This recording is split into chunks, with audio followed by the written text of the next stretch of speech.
Hey, welcome back to the channel. If you're new here, hi, I'm so glad you clicked on this video. Today we're doing a what I eat in a day video, but I want to be upfront about something before we even start. This is not a clean eating, no carbs, only salad, suffer in silence kind of video. This is what I actually eat on an actual normal day while actually losing weight without wanting to cry by 3 p.m. I've watched so many of these videos where someone eats like 4 almonds and a rice cake and calls it a full day of eating, and I always think, who is this for? Because it's definitely not sustainable, and it's definitely not what's actually happening behind the scenes. So my goal with this video is to show you something real. Some days I eat a bit more, some days a bit less, but this is a completely normal, middle-of-the-road day for me right now. Quick disclaimer before we jump in, and I'll put this in the description too. I'm not a doctor, a dietitian, or a nutritionist. This is just my personal experience and what has worked for my body, my goals, and my lifestyle. Everybody's needs are different. Your age, your activity level, your health history, your hormones, all of it matters. So please don't take this as a meal plan to copy exactly, gram for gram or calorie for calorie. Think of it more as inspiration or a peek into how someone actually structures a day of eating while trying to lose weight without losing their mind, rather than a prescription to follow to the letter. I also want to say, before anyone asks in the comments, that this video isn't sponsored and none of the specific brands or products I mention are being promoted for payment. If that ever changes in a future video, I'll disclose it clearly, both on screen and in the description, because I think that transparency matters, especially in this kind of content where trust really is the whole point. I also want to say I know there are 100 of these videos already, and honestly, I've watched a lot of them myself when I was trying to figure out what normal was supposed to look like. Some of them were helpful. A lot of them left me more confused because the person in the video was clearly either restricting way more than they were admitting on camera, or they had a completely different starting point than me, different metabolism, different activity level, different relationship with food. So I'm not making this video because I think my exact day is the answer for everyone. I'm making it because I wish I'd seen more videos like this when I was starting out, something that didn't feel like a performance. Alright, let's get into it. This is what I eat in a day to lose weight, realistically. My approach to weight loss. Before I show you the food, I want to quickly explain the framework I'm using, because I think that context matters more than the specific foods themselves. If I just showed you a bowl of yogurt and a chicken bowl with no explanation, you'd miss basically everything that actually matters here. The biggest thing that changed for me was moving away from an all-or-nothing mindset. For years, I would either be on a diet, eating basically nothing, tracking every single bite, cutting out entire food groups, or I'd be off a diet, eating whatever I wanted with zero structure, usually as a reaction to feeling so restricted the week before. There was no middle ground, and looking back, that's exactly why I never kept the weight off. I'd lose 10 pounds being miserable for 6 weeks, then gain 12 back over the next 2 months, because I was so burnt out from the restriction that I swung completely the other way. That cycle repeated for years, and honestly, it's embarrassing how long it took me to realize the pattern. What's actually worked this time, and what's led to actual sustainable progress instead of a yo-yo, is building a day around 3 things: enough protein, enough fiber, and a calorie intake that's moderately below what I burn, not drastically below it. Notice I keep saying moderately. That word is doing a lot of work here, because the biggest mistake I made in the past was assuming that if a small deficit works, a huge deficit must work faster and better. It doesn't. It just makes you hungrier, crankier, and far more likely to quit within a month. I'm not counting every single gram obsessively anymore, but I do have a general sense of portions and roughly where I land calorie-wise, because for me personally, awareness is what keeps me consistent. I went through a phase of very strict tracking early on, weighing everything on a food scale, logging every meal in an app, and honestly, that phase was useful for building awareness of what portions actually look like. But I don't live like that day to day anymore. Now it's more like a general sense of this plate has roughly this much protein, this many carbs, this much fat, built from months of paying attention.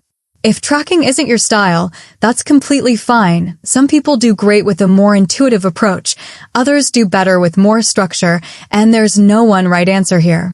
This video is just showing you my version.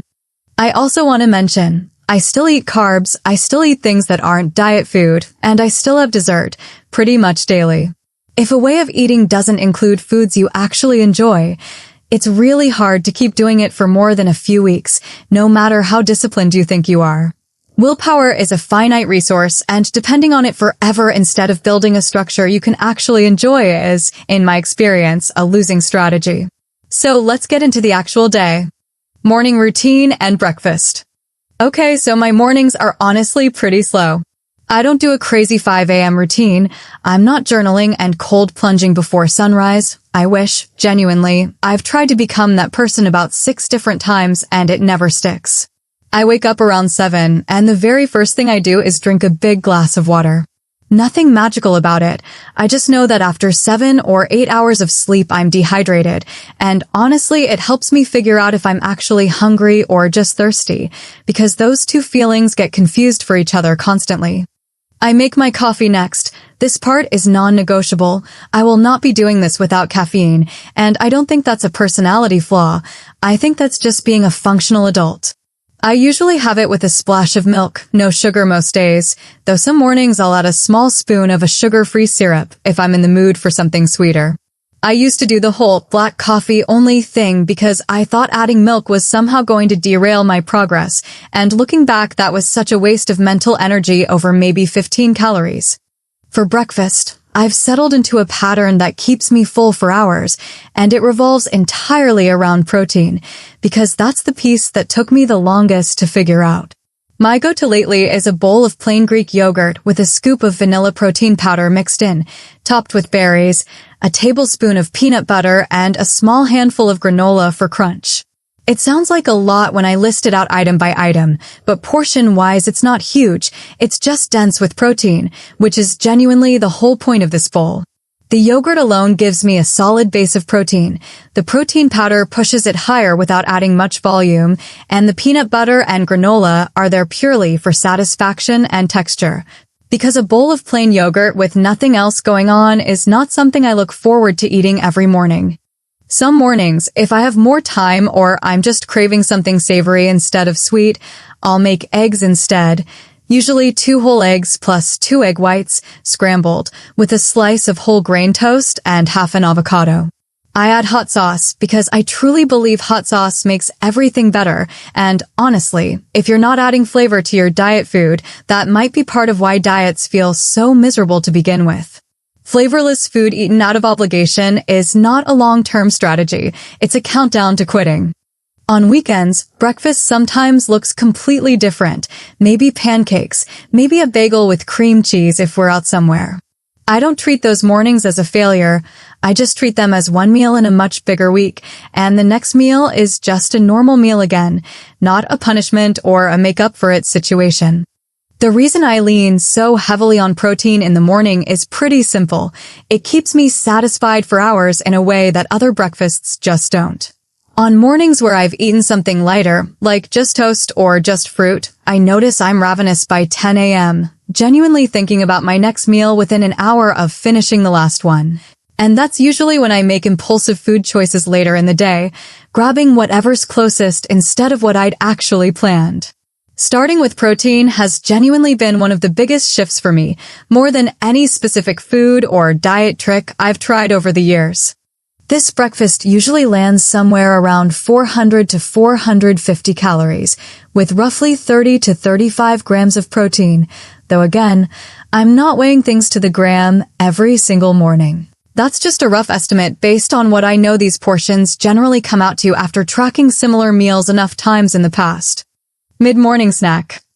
By around 10:30 or 11, I usually want something small. This is the point in past diets where I would have just white-knuckled it and ignored my hunger, telling myself that hunger meant the diet was working, and that never worked long-term. It just meant I showed up to lunch so hungry that I ate way past comfortable fullness, and then felt sluggish for the rest of the afternoon. Now I just have a snack, because pretending I'm not hungry doesn't actually make me not hungry, it just delays the problem. Most days it's an apple with a tablespoon of almond butter, or if I'm at my desk and want something more savory, a small handful of roasted chickpeas or a string cheese with a few crackers. Some days it's just a few dates if I'm craving something sweet, or a small protein bar if I'm out running errands and need something portable. Nothing complicated, nothing that requires much thought. The goal of this snack isn't to be exciting or Instagram-worthy, it's just to bridge the gap so I don't show up to lunch starving. I think this is honestly one of the most underrated parts of sustainable weight loss, not letting yourself get so hungry that food decisions become purely reactive instead of intentional. When I'm mildly hungry, I make normal, reasonable choices about what and how much to eat. When I'm starving, I make chaotic choices, standing in front of the pantry eating things directly out of the bag without really registering it. So a small snack here, usually somewhere around 150 to 200 calories, keeps me in that mildly hungry, in control zone instead of the chaos zone. And that distinction alone has probably saved me more calories over time than any specific diet food ever has. Lunch. Lunch is usually the meal I put the most thought into, mostly because I work from home and have the ability to actually cook instead of grabbing something on the go, which I know is a privilege not everyone has with their schedule. My typical lunch these days is a grain bowl, and I know bowl content is a bit of a cliche in this corner of the internet at this point, but it works because it's easy to make filling and balanced without much effort, and it's endlessly customizable depending on what's in the fridge. The base is usually a cup of cooked rice or quinoa, then a lean protein, most often grilled chicken breast, sometimes ground turkey, occasionally shrimp if I'm feeling like mixing it up, or leftover salmon from the night before if there's some sitting in the fridge. Then I load it with vegetables. This could be roasted broccoli, sautéed peppers and onions, shredded carrots, cucumber, whatever I have in the fridge that needs to get used before it goes bad. I always add a sauce, because dry chicken and rice is a punishment, not a meal, and I've learned that the sauce is honestly the difference between a lunch I look forward to and a lunch I dread. Lately my go-to has been a yogurt-based garlic sauce, or sometimes just a drizzle of tahini with lemon and a pinch of salt. This bowl usually comes out to around 550 to 600 calories with somewhere between 40 and 45 grams of protein, and it genuinely keeps me full for hours because it's got protein, fiber from the vegetables and grains, and enough fat from the sauce to actually taste good and feel satisfying rather than clinical. On busier days, lunch might be something simpler, like a big salad with rotisserie chicken, chickpeas, feta, and a light vinaigrette or leftovers from the night before reheated in a container at my desk. I try not to overthink lunch too much on those days. The main non-negotiables for me are protein and vegetables somewhere in the mix, and everything else is flexible depending on my mood, my schedule, and what's already sitting in the fridge waiting to be used. I'll also mention, some days I have lunch out with friends or my partner, and on those days I just try to order something with a visible protein source and vegetables. And I genuinely don't stress about the exact calories or ask for dressing on the side like it's a crime to enjoy my food. One meal out is not going to undo a week of consistent habits, and honestly, treating restaurant meals like a crime scene or interrogating every ingredient is a fast way to make yourself miserable around food and dreading social situations that are supposed to be enjoyable. Afternoon slump and snack. Okay, the 2 to 4 p.m. window is, historically, my danger zone, and I'd guess it's a lot of people's danger zone if we're being honest. This used to be when I'd raid the pantry out of boredom rather than actual hunger, standing in front of the open cabinet just grazing on whatever was within reach, because work was tedious, and I wanted a distraction. What's helped me here isn't willpower, honestly. It's just planning ahead so there's already something satisfying available before the boredom snacking urge even shows up. Right now my afternoon snack is usually one of a few things. A protein shake if I haven't hit my protein goal for the day yet, cottage cheese with cinnamon and a few crackers, or if I'm really wanting something crunchy, some rice cakes with peanut butter and a drizzle of honey. Some days, if I'm being honest, it's just a small bag of pretzels or chips, because sometimes you want a salty, crunchy thing, and that's a completely normal human experience that doesn't need to be moralized. Occasionally, it's a piece of fruit and a small handful of nuts if I'm trying to save some calories for a bigger dinner later that night. This is maybe 150 to 250 calories, depending on what I go for. The point of showing you this part specifically is that what I eat in a day videos often skip this slump entirely. Like, everyone's just perfectly satisfied from lunch straight through to dinner, and that's just not realistic for most people, myself included. Pretending that slump doesn't exist doesn't make it go away. It just means people watching feel like something's wrong with them when they experience the exact same thing I do. Workout. Around 5 p.m., I usually work out, either at the gym doing strength training 4 or 5 days a week, or on lighter days a walk outside, sometimes both if I have the time and energy. I'm not going to turn this into a workout video, but I do want to mention it briefly because movement is a big part of why this way of eating works for me. Strength training especially has helped me maintain muscle while losing fat, which honestly matters more to me at this point than the specific number on the scale. For context, my training splits are usually upper body, lower body, and then a couple of full body or accessory days, depending on the week, plus walking most days regardless of whether it's a lifting day. I'm not chasing personal records constantly, I'm mostly just trying to show up consistently, because consistency here works the same way it does with food. A mediocre workout you actually do beats a perfect workout you skip because you're too tired or too busy. Before a workout, I don't usually eat anything new. My afternoon snack tends to cover me energy-wise. After a workout, I'll have a protein shake if dinner is still a while away, or just water and electrolytes if I'm having dinner soon anyway. I bring this up because I think people sometimes assume weight loss content has to be purely about food, but movement is such a huge piece of the puzzle. Both for the calorie side of things and, honestly, for my mental health and energy levels throughout the rest of the evening. I feel dramatically better on days I move my body versus days I don't, regardless of what the scale ends up saying that week, and I think that's worth mentioning even in a video that's mostly about food. Dinner. Dinner is usually the meal my partner and I cook together, and it's honestly the meal I look forward to most all day. My approach here is pretty simple: protein, vegetables, and a starch, in roughly that order of priority when I'm building the plate. A pretty typical dinner lately has been salmon, roasted with a bit of olive oil, salt, pepper, and lemon, alongside roasted potatoes and a big pile of sautéed green beans or asparagus.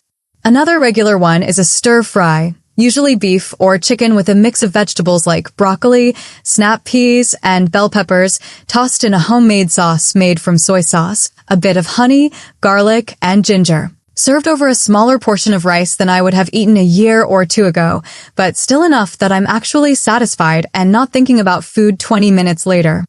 Taco night is also in regular rotation: ground turkey seasoned with taco spices, corn tortillas, lettuce, salsa, a little bit of cheese and sour cream, sometimes some rice and beans on the side if we're extra hungry that day. I used to think tacos were completely off limits on a diet, and now I realize that was such an unnecessary rule to put on myself. The difference is mostly in portion and what I build the rest of the plate around, not eliminating entire foods or cuisines I actually enjoy eating. Dinner usually lands somewhere around 600 to 700 calories, with 35 to 45 grams of protein, depending on the protein source and how generous I am with the starch that night. Some nights, especially weekends, dinner is a bit more indulgent: pasta, pizza, something we order in from a restaurant we like. And on those nights, I just try to be mindful of portions rather than avoiding the food entirely or treating it as a mistake the next morning. I've found that having strict off-limit foods is exactly what used to trigger overeating them later, in a binge sort of way, so instead I just include them, in a reasonable amount, on a fairly regular basis. And that's genuinely removed a lot of the anxiety I used to feel around food in general. Evening snack/dessert. And yes, I have dessert most nights, and I'm not going to pretend otherwise because that would be dishonest and also just not how I've actually been able to sustain any of this over the long run. I think pretending dessert doesn't exist in a realistic video would completely defeat the purpose of calling it realistic in the first place. Most commonly, it's a bowl of Greek yogurt with a bit of honey and dark chocolate chips, or a couple of squares of dark chocolate on their own with a cup of decaf tea. Some nights it's a small bowl of ice cream. Some nights it's literally nothing because I'm just not hungry after dinner and I'd genuinely rather just relax on the couch. I've stopped forcing a dessert if I don't want one, and I've also stopped denying myself one if I do want it. And honestly, that flexibility has done more for my relationship with food over the past year than any specific meal plan or rule ever did in the years before. This is usually around 150 to 250 calories, sometimes a bit more if it's an actual bowl of ice cream rather than a couple bites of chocolate, and that's fine too, because the day-to-day average matters so much more than any single evening. Reflections and tips. So if you add up a day like this, I'm usually landing somewhere in the range of 1,700 to 1,900 calories, with somewhere around 140 to 160 grams of protein. That number is specific to me, my size, my activity level, and my goals. It is not a number I'd recommend anyone else copy without figuring out what's appropriate for their own body and situation. Because using someone else's numbers without context is honestly one of the more common mistakes I see people make when they get inspired by videos like this one. A few things I want to leave you with, because I think they matter more than the specific meals I showed you today, and more than any of the actual foods on the plate. First, consistency beats perfection. Every single time, no exceptions that I've found. This exact day isn't identical every single day. Some days I eat more, some days less, some days I have wine with dinner, some days I skip the afternoon snack because I'm just not hungry, some days I have an entirely different structure because I'm traveling or my schedule is just different. What matters is the pattern over weeks and months, not any single day being flawless or matching this video exactly. Second, protein and fiber have been the two biggest levers for me in terms of staying full and not feeling like I'm constantly hungry and thinking about food all day. If you're starting somewhere and don't know where to begin and all of this feels overwhelming, I genuinely start there before anything else, before cutting out entire food groups, before extreme calorie cuts, before anything drastic. Third, and this might be the most important one, find foods within this structure that you actually like eating. If you hate Greek yogurt, please don't force yourself to eat it every single day just because some person on the internet, including me, does. This whole approach only works long-term if it doesn't feel like punishment, and there are 100 different combinations of foods that can hit the same protein and fiber targets, so there's no reason to suffer through food you don't enjoy. Fourth, patience matters more than people want to admit. This wasn't an overnight transformation, and progress wasn't linear. There were weeks the scale didn't move at all, weeks it went up slightly due to normal fluctuation, and it took real time before the trend actually looked like consistent progress. If you're a week or two into something and not seeing dramatic results, that's normal, not a sign that something's broken. And finally, please remember that weight loss looks different for everyone, and what's realistic and healthy for my body, at my size, with my activity level and history, might not be for yours. If you're dealing with a complicated relationship with food, a history of disordered eating, or you're just not sure what a healthy approach looks like for your specific situation, please talk to a doctor or a registered dietitian before making changes based on a video like this. I say this every single time, and I genuinely mean it every time. There is so much conflicting noise out there, and a professional who actually knows your personal health history is going to give you far better, more personalized guidance than any YouTube video ever could, including this one. OUTRO.